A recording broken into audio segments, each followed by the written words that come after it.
But these are just pages of hurts, and these are just over the last couple of years where I've needed to write down who was the person and what was the hurt and where did it ding my heart, and then what was my part in it.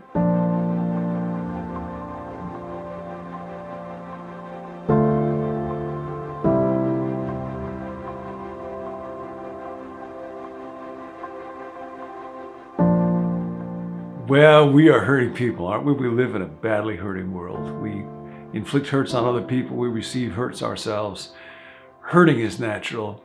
Forgiving is supernatural. That's God's gift to us. And what I want to talk to you about for these few moments is, as you walk through that process of forgiveness, we looked at Ev Worthington's model where you recall the hurt in a different way. You empathize with the offender.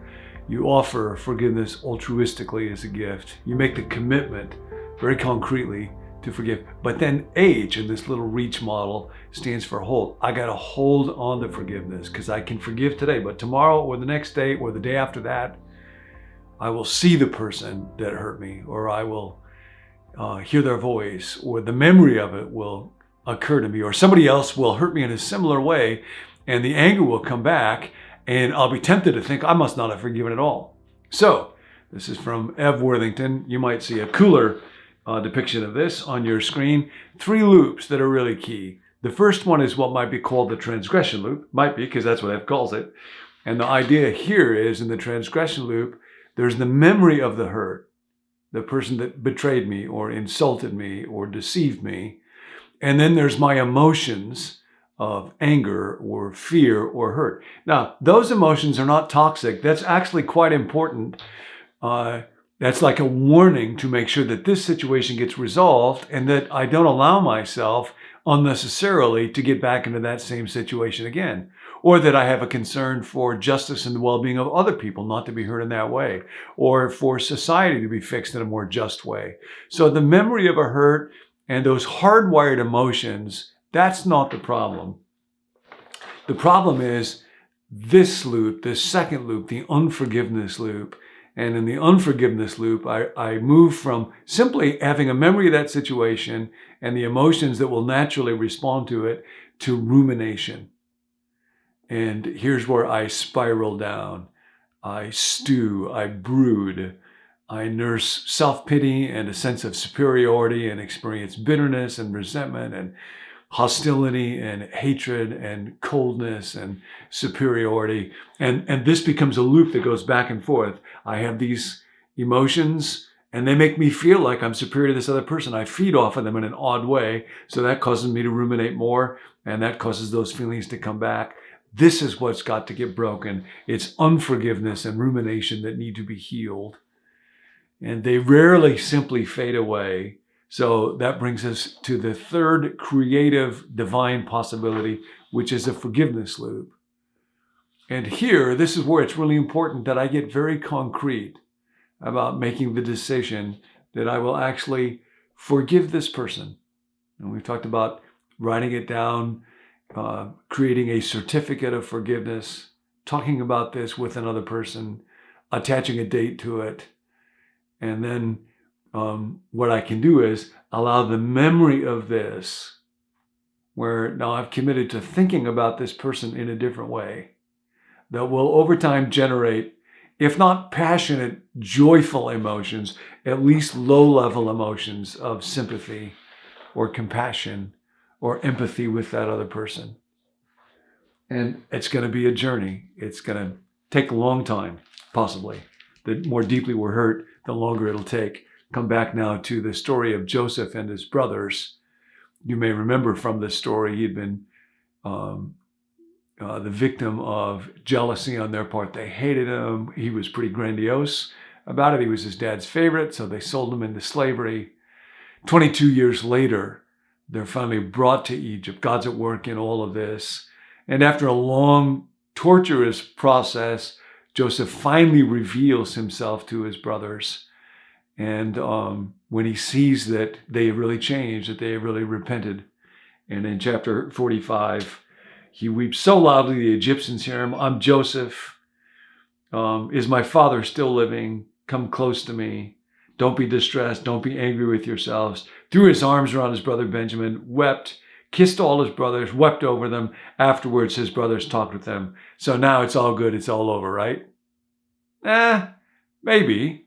Kind of interesting. Even here in Genesis chapter 45, he loads up their camels, their caravan, gives them clothing and silver to take back to their dad, wants them to bring their dad, his dad, Jacob, back to Egypt. So he sends them back home to fetch their father. But we're told that he sent his brothers away, verse 24. And as they were leaving, he said to them, "Don't quarrel on the way." Now, why did he say that? Was it purely good-natured? Is he getting a little jab? Don't forget, last time that we were all traveling together, there was a little quarrel, and one of us ended up getting sold and becoming a slave and being thrown in prison for a couple of years and basically losing it. Oh, that was me. So don't quarrel on the way. Have fun storming the castle. Text doesn't tell us why he said that. It's just fascinating. This is so human. We are such a mixed bag. The journey to forgiveness is, in fact, a journey. And we see how long this can take when we come to the last chapter in the book of Genesis, chapter 50. The brothers go and they get their dad, Jacob, and they bring him back to Egypt. And he lives there for 17 years. Okay, so this is 17 years after that reconciliation with Joseph. And Jacob, the dad, finally dies. Verse 15. When Joseph's brothers saw that their father was dead, they said, "What if Joseph holds a grudge against us and pays us back for all the wrongs we did to him?" So they sent word to Joseph saying, "Your father left these instructions before he died." Interestingly, the text doesn't tell us if Jacob had actually done that or not. So that detail is left blank, but that's what they tell Joseph. "This is what you're to say to Joseph. I ask you to forgive your brother the sins and the wrongs they committed in treating you so badly. Now, please, forgive the sins of the servants of the God of your father." This is 17 years after Joseph had forgiven them. This is now 39 years after the wrongs had been done themselves.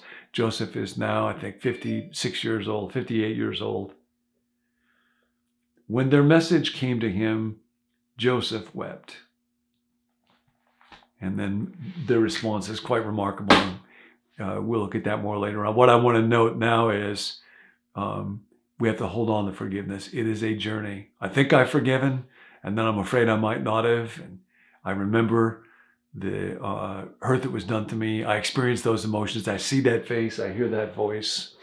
So here's a few thoughts on how do you hold on to forgiveness. And this is from Ev's book on forgiving and reconciling. The first exercise that he talks about is to decondition yourself. And he talks about his need to forgive his own dad for a variety of reasons. He says, "I'd forgiven my dad for many of his offenses, but I kept replaying the unforgiving tape. Annoying messages replicated out of control." Kind of like Earworm. Rolling Stone not too long ago did a list of the songs that are the biggest earworms. One of them was "Who Let the Dogs Out?" Muskrat Love. One of them is Jingle Bells for Christmas. You get that in your head, you can't get it out of your head. And anger can be very much that way. And so I needed to do something. I decided to decondition myself. Here's what he says. "I sat in my chair and looked at my father's picture." His dad was dead by this time. "I thought about forgiving rather than condemning him. I repeated this several times daily for a week. Call it boredom or deconditioning, whatever happened, my feelings about dad changed. Often, in order to get, because unforgiveness is embodied inside of us, we need to use our bodies physically to change, to be healed of that unforgiveness. Over these last couple of years, when there was somebody or somebodies who had hurt me quite deeply, somebody I love, a good friend, sent me a picture, and it was of that person. But it was a dartboard. It was literally had a bullseye in the middle of it. It was a target.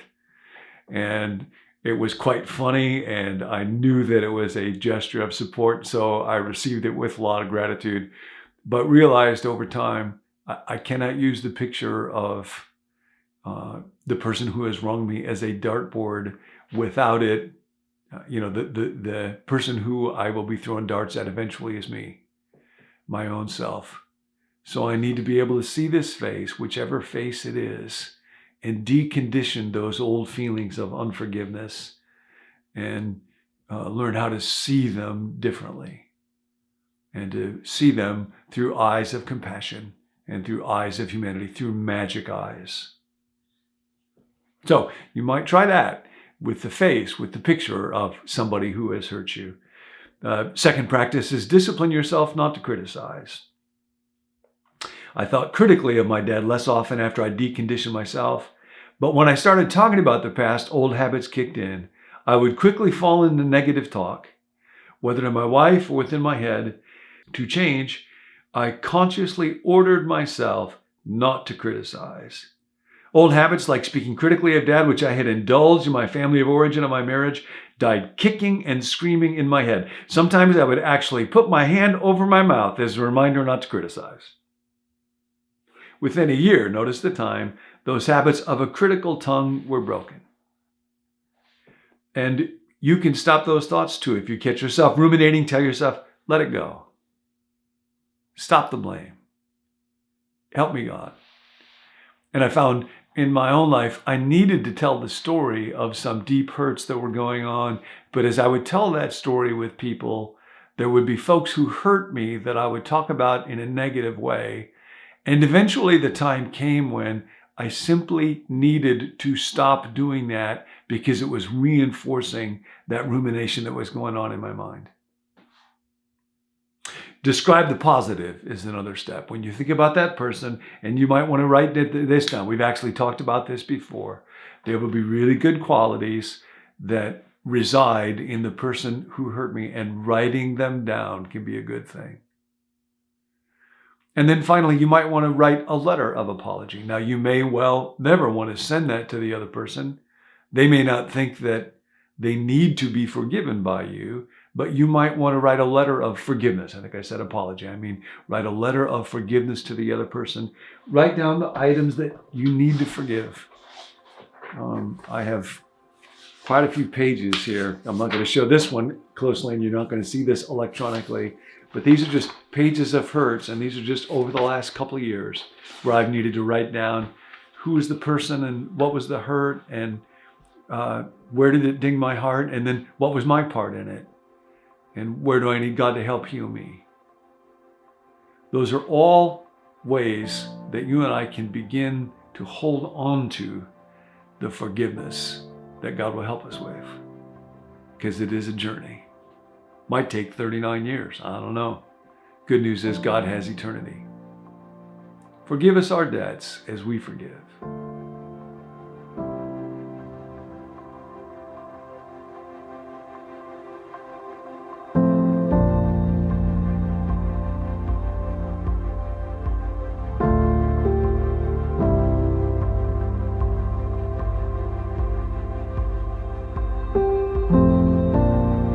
Thanks for joining us. At Become New, we want to grow spiritually one day at a time, but it's tough to do that alone. So we're offering a little more support for anyone who would like to work on putting the content into practice. You can sign up to receive a text at the end of each week in this series, asking if you completed the Here's How portion for that week. If you want, you can reply to the text and let us know how it went, or if you need prayer in taking those action steps. To sign up for the end of week reminder, just text the word MORE to 855-888-0444, and we'll put you on the list. As always, to receive the emails or video links by text, you can let us know at becomenew.com/subscribe. If you're already signed up for the emails but aren't getting them, try checking your spam folder, or better yet, you can add us to your contact list. Our email address is connect@becomenew.com. If you need prayer, we're here for you. Text your specific prayer request to 855-888-0444. There's a team of us who meet each weekday to pray specifically over every person who sends a text in. We'll catch you next time.